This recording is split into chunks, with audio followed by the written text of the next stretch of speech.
Oh, if you're watching this on the rebroadcast, the reason I'm sitting in silence, I've got my phone turned sideways. I'll end up seeing this, so I won't need you to tell me. But first person, would you let me know, am I sideways? This is my first time doing it on the phone sideways. So am I straight looking at you? Hey Tony, am I straight looking at you? Because I've got the phone slanted. I'm straight? Okay, good. Okay, that's what I need to know. I want to make sure that you're not looking at me like with your head cocked to the side, right? Yes, I'm straight. Thank you very much. All right. All right, now I need to know what time it is because I got to start on time. Okay, and we've got less than a minute. Great. All right, now we're cooking. All right. Whew. Yeah, the computer wouldn't show a camera. And so yeah, I couldn't do the live feed on the computer, which is where I usually do it. Let's see if it wants to do it now. It's jealous. It might be jealous of the phone, but I'm not going to do it on the computer now. I'm going to stick with doing this on the phone. But is it 12? It is 12 o'clock. Let us begin with glue. Okay, yeah. The computer was not allowing. Hey, Rob. The computer was not, can I hit a wave? Or is that a wave from Rob? Oh, okay, I waved. Cool in the gang. All right. Hey, welcome to Glue Wednesday. If this is your first time, the glue is G-L-U-E. God's love undoes everything. And what it actually means is that so often we look at Wednesday, the cliche is that Wednesday is hump day. And when you know me, I try to use a positive vocabulary. And not that hump is necessarily a negative word, but it has the connotation of the need to get over. I believe that Wednesday is the middle of a traditional week, a Sunday to Saturday week, because not everybody works from Monday to Friday. And so Wednesday is actually the middle of the week that keeps the weekend and the week beginning together. Thus, I call it the glue. And that's why I call it Glue Wednesday. So welcome to Glue Wednesday if it's your first time. I'm excited because I've actually got the phone turned sideways because my computer camera wasn't working. And so I was wondering if this was going to be taping with you having to have a bird's eye view of how the whole taping goes. So we're in our final week. Hey, Renee, all my homegirls, my school people, my LOT people, everybody, okay? But hopefully you're familiar with my concept that change is just challenge with an LLE in the middle, and vice versa. Challenge is just change with an LLE in the middle. And LLE is life's learning experiences. During my first broadcast of this series, I challenged you to change your definition of success because success challenges and changes you. We've allowed financial success to become the headline instead of the subset of success. I'm getting able to do all these waves at the beginning, but once I get going, y'all know I won't. But we've allowed financial success to become the headline instead of the subset of success. So I've been working to get success back into being the headline that it is by first looking at the word change, C-H-A-N-G-E, as challenges, hardships, accomplishments, negotiations, guidance, and empathy. Each of those words conjures up a memory of something that we've done to survive, and survival equals success. So this week, we'll embrace the E, the final letter in change, as we look at the empathy, expanding on last week's portion of grace. Remember, if you were with us last week, grace, G-R-A-C-E, God rewards and creates empathy. And so I talked a little bit about empathy, but last week's focus was on the letter G. This week, we are going to focus on that E. And so I use that. So, we're going to look at the letter E. We're going to embrace the letter E. There's an E right there. Embrace the letter E and change as we look at the empathy, the excellence, and the life learning experience it takes to be successful. In other words, surrounding yourself with the right people, with the right influences, understanding the personal win that we introduced last week, and enjoying the ongoing lesson of just how masterful we actually are at evolving through the changes that challenge us to be as wonderful as we are. Last week, I talked about the car experience me and my girlfriend were involved in. where a drunk driver hit the flatbed tow truck that was on the scene trying to help us with her car, which had stopped running on the highway. Go on and give a thumbs up, Tony. As I mentioned, only hearing the crash, then seeing an object, later discovering that it was a door, flying through the air, the flatbed coming at me, I instinctively ran a few steps and then dove in a direction that I believed would take me out of harm's way if the truck kept coming. Obviously, it did not. But I set up that scene to welcome my acronym for grace, GRACE, God's love. God rewards and creates empathy, because yes, success is also about empathy. I'm getting to do some waving. Empathy is an interesting exercise. We first have to separate it from sympathy to understand that it's not about feeling sorry for someone, but feeling connected through understanding their view or situation. So this week, when I attach it to the end of my acronym for GRACE, GRACE, I'm talking about how God brings the right people into your lives, always. We just have to understand ourselves enough to recognize and use them properly. Hey, Ronnie. And that's the reward that I'm talking about. Not only must we choose our messengers carefully, our surroundings and supporting cast must be equally quality packed, because they become our primary influencers on the most important actions that we take in public based on the decisions that we make in private. Let me say that again. Our surroundings and supporting cast must be equally quality packed, because they become our primary influencers on the most important actions we take in public based on the decisions that we make in private. You choose your surroundings and supporting cast based on your qualities. One of my acronyms is FRIENDS, FRIENDS. Characteristics of friendship that I offer. In other words, my FRIEND is fun, real, interesting, easy, new, and decent. Fun, real, interesting, easy, new, and decent. Just some characteristics of friendship that I offer. So if I'm offering those characteristics, then guess what? I have every right to seek them in the people that I bring into my surroundings and support system. And that's what you have to be able to do. So we have the right to look for those matching personalities. So I see myself as fun, the F in friends. I see myself as fun. In fact, that's why I didn't last in my first of 6 attempts at college. When people ask me what was I majoring, I told them I majored in social life, and it's a curriculum that has not yet been formally introduced to the college curriculum. And I graduated magna cum laude.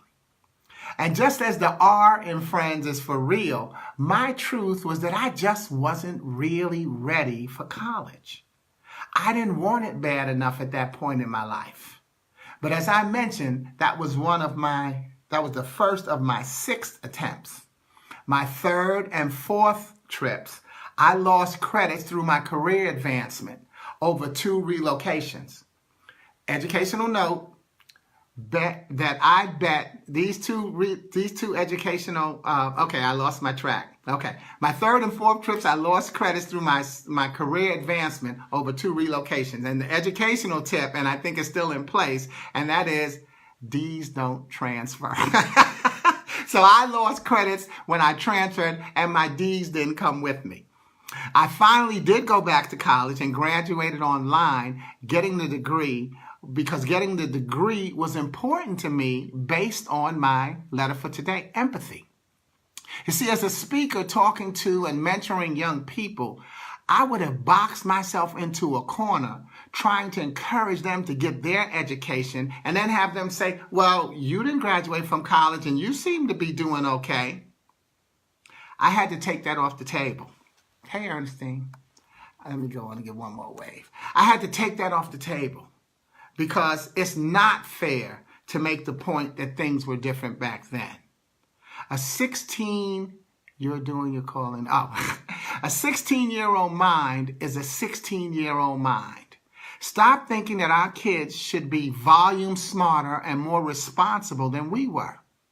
What they have is X amount of years in a different environment. There's no real comparison. So you have to recognize that how you thought at 16 is, you were 16 years into that environment based on what was going on in our world. We can't really expect them after their first 16 years, and I'm just using 16 as a number, use 10, use 20, whatever number you want to use. But the fact is, they've just been in 16 years worth of environment that they're living in, and we're living in right now, and we've created a lot of that environment for them. So let's watch out for the expectations that we have, or the unrealistic expectations that we sometimes put on children, especially we put them on somebody else's children, because we tend to say, look at him. If I were his mother, if I were his father, we tend to decide that somebody else's kid is doing something so divergent from what our kids do, when in fact, our kids could be doing the same thing. I digress. But so that's why, you've got to make sure that you have the real comparisons in your life when you're talking about your friendships. So that's when I say, when I'm being real, being real, I know that sometimes the cliche is, say, I'm just being real, I'm just being real. Hey, Donnie, being real doesn't mean that you have to curse, doesn't mean that you have to get on somebody's case and do certain things. Being real means being who you are. And if you can't be true to yourself, and you can't be real and true to be real, if you can't be real by being true to yourself, then you're not a real friend, because you're giving someone a fabricated picture of someone that they want to hang out with based on who they are. And if they and since their friendship intake is based on who they are, if you're giving them a false person, a phony person, then you're only hurting them, because you're making them question their judgment on how they select friends and what their value system is. There's a lot of things that we have to think about when we bring people into and out of our lives. But anyway, let me get back to the letters and friends. Friend. The I. So the F was for fun, the R was for real. The I is interesting. And I consider myself an interesting friend. I've traveled, befriended, and lived among diverse mixes of people. There's also a saying that if you're the most interesting person in your group, then you need to expand. Now, that doesn't mean that you need to cut people loose, but it means that you shouldn't get stagnant. Okay? And then easy. I consider myself an easy friend. I don't ask people to compromise their beliefs to be my friend, because likewise, I have no intention of compromising mine.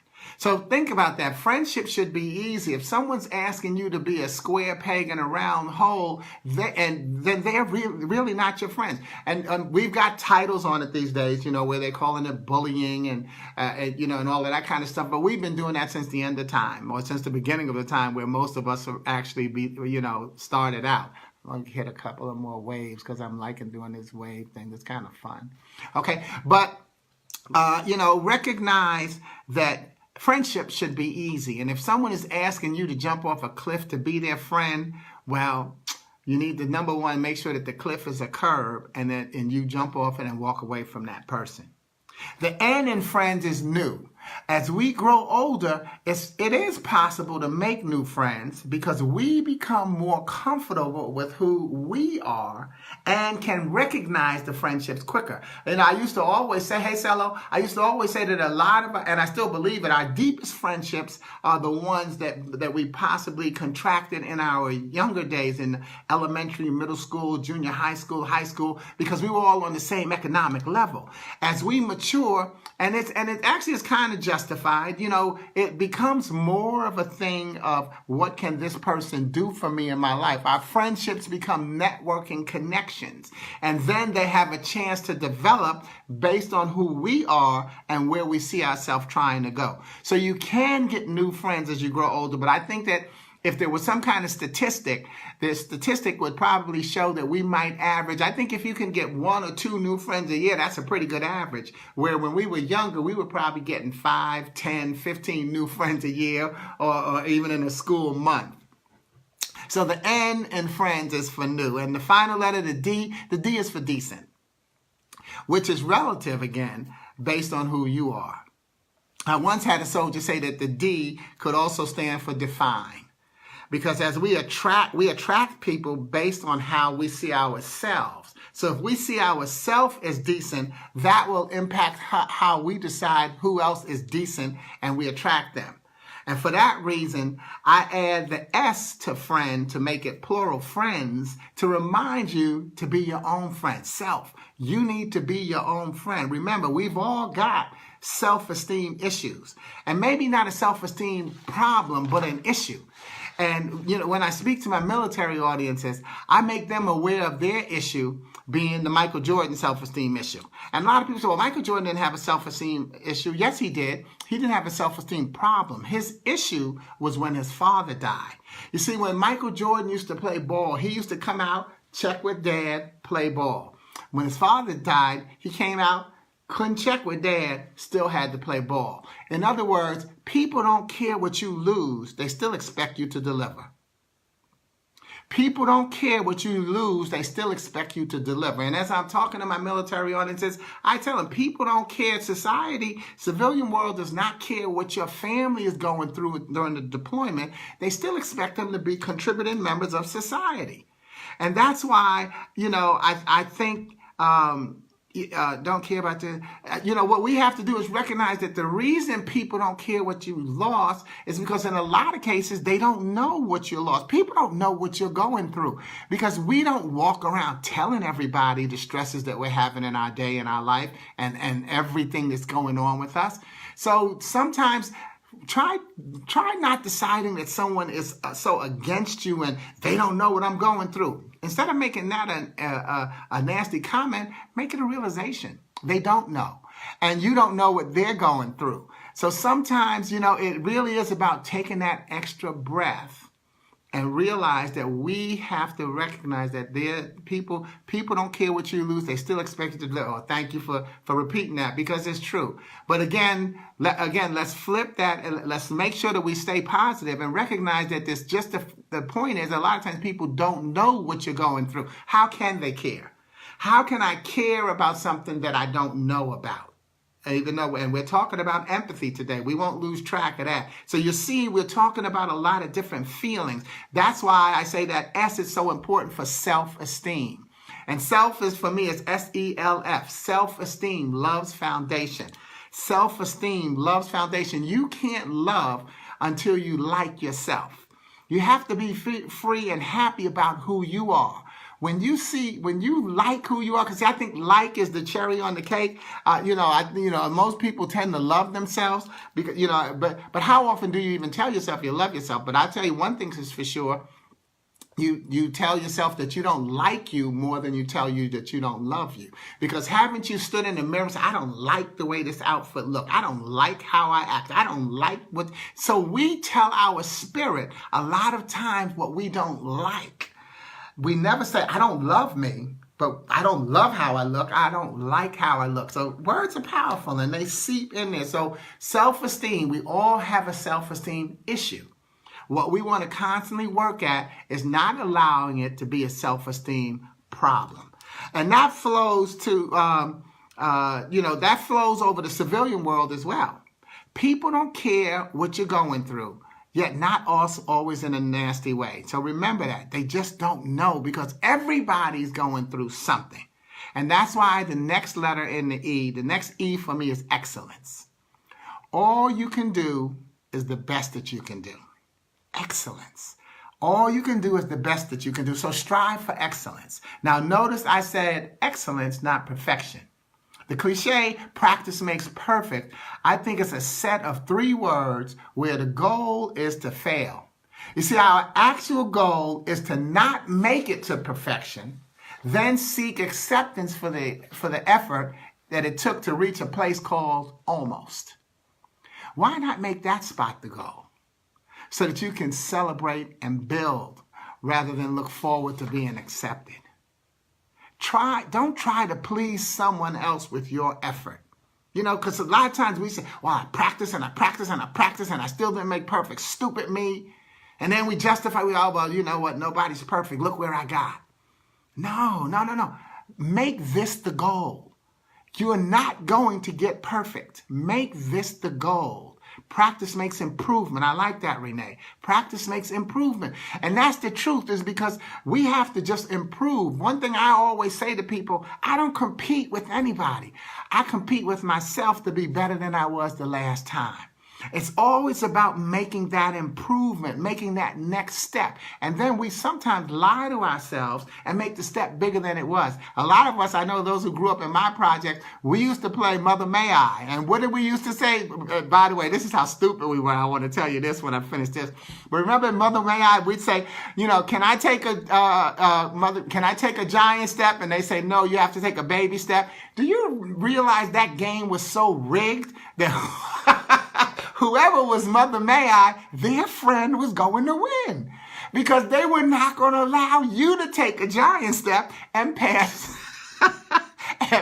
their friend. But that's the imagination and the innocence we had as kids. Our kids today still have that. You just got to hang in there and believe in them, okay? You got to say, hey, John, what's going on? Okay, so yeah, you know, where was I? Because, you know, I digress, because I just love this stuff. That's why, and I also told somebody, that's why I keep notes, because I want to make sure that I stay in the topic and try to stay on in the time frame, okay? But excellence is the key. Excellence should always be your goal. Give your 100% every day, because your 100% difference. See, it's not with Teddy Pendergrass, not a 60-40 love, not a 50-50. No, you can't give a 50 or 60 or 70. You need to give 100, because today your 100% is different than what your 100% was yesterday. It could depend on the weather. It could depend on what your car situation is, as I had last week. It could depend on what you had to eat. It could depend on what's going on in your job, in your family. Your 100% differs every day. So don't worry about a 60-40 love or 80-20 as Teddy sings. Why would you want to give only 80 or 90% and lose someone or something when you could give 100% and still lose them, but at least be self-satisfied? Well, I lost them to me. And then we don't even have to consider it a loss. You know what?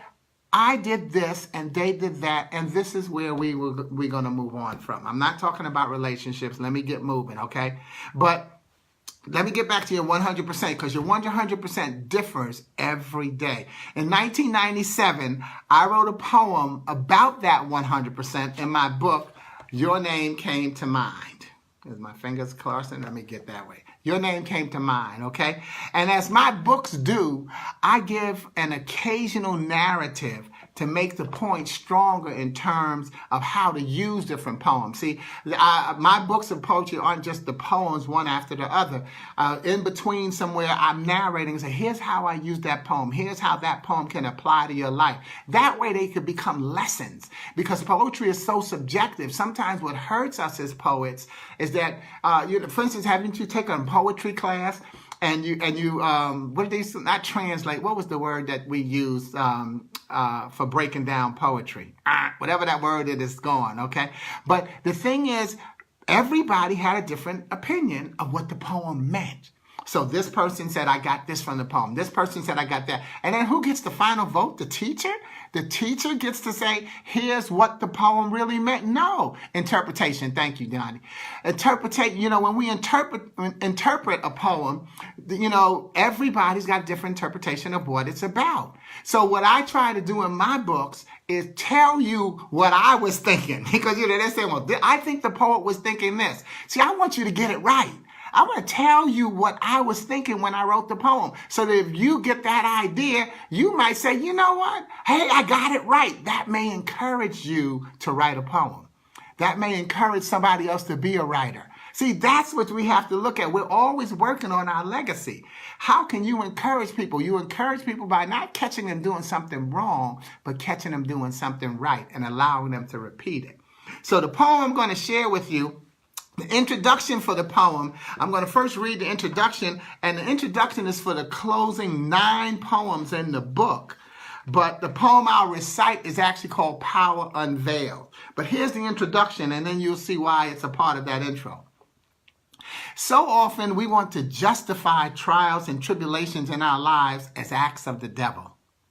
The twists, turns, and drops in my life have all become compliments of God's love for me and mine for God. There is no other power at work in my life. The deeper I look within, the more joy I find in sharing my gift with you. May these closing poems remind you to stay the path of faith that has delivered you today. Know that each of us is in place right now to save a life. Know that there is no life more important to save than your own, because yours is an intrinsic message that simply must be shared. So I wrote that, and that book was published. I wrote that in 1997. But here's the poem, Power Unveiled. When we realize how truly powerful we are, we must now overcome fear. When I wanted, I saw what to strive for. As my need grew, I knew just what to do. And now that I'm there, I must choose what I can share. For the air up here is new, and its exhilaration is not so unfamiliar to my ego, nor uncomfortable to my touch, unpalatable to my taste, illogical or unrecognizable. Yet my neighbors are doubt, disbelief, and caution. And as I consider their comfort, they exhibit more unrest, and I become prone to shut them out. Instead, I invite them up. The neighbors in the end of that poem is the negative self-talk that we allow to justify our failure. And the more we listen to them, the louder they get, and the more we shrink the blessing we were put on this earth to share. So as I reread the ending, hear how negativity becomes comfortable because it senses and enjoys submission. If you're doing nothing to erase doubt, disbelief, or caution, they're not going away. You surrender by ignoring them. You surrender by ignoring them. So yet the final line gives us the formula. To not ignore our mistakes, but to let them know that they are temporary and that they belong on our victory lap of success, because they are an important piece of our puzzle too. So again, here's the ending. Yet my neighbors are doubt, disbelief, and caution.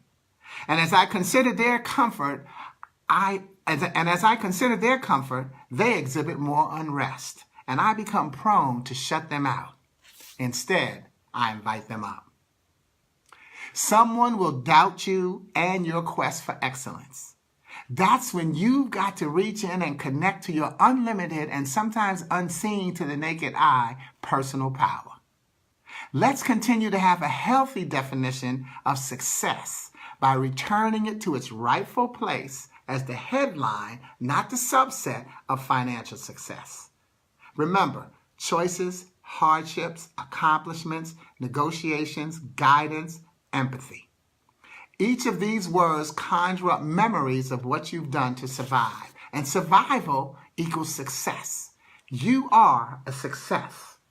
So embrace the E in change as we look at empathy, excellence, and those life learning experiences it takes to be successful. Crave the C and choices you've made with a smile, not regrets. If you knew better, you would have done better. Hold on to the H and hardships that helped you build the character it takes to be who you've become.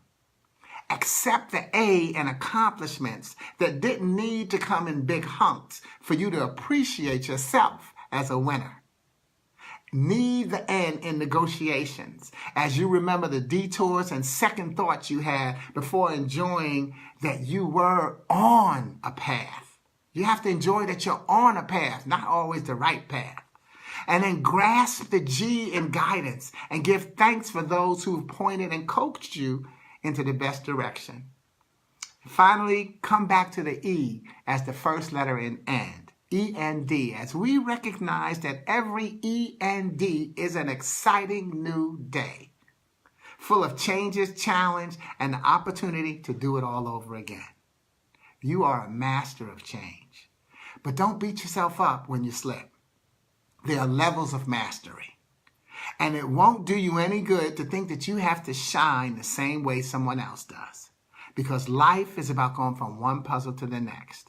In all of your family, social, or business relationships and your glue relationships, you are either a small, medium, or large piece of the puzzle. Yet no matter what puzzle piece size you see yourself as, our puzzle is called incomplete.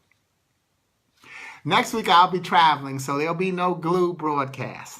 I've got a great speaking engagement where I'm going to be talking in Harrisburg, Pennsylvania. However, the following week, October 24th, I'll return with a 3-week series on a topic that I'd love for you to suggest.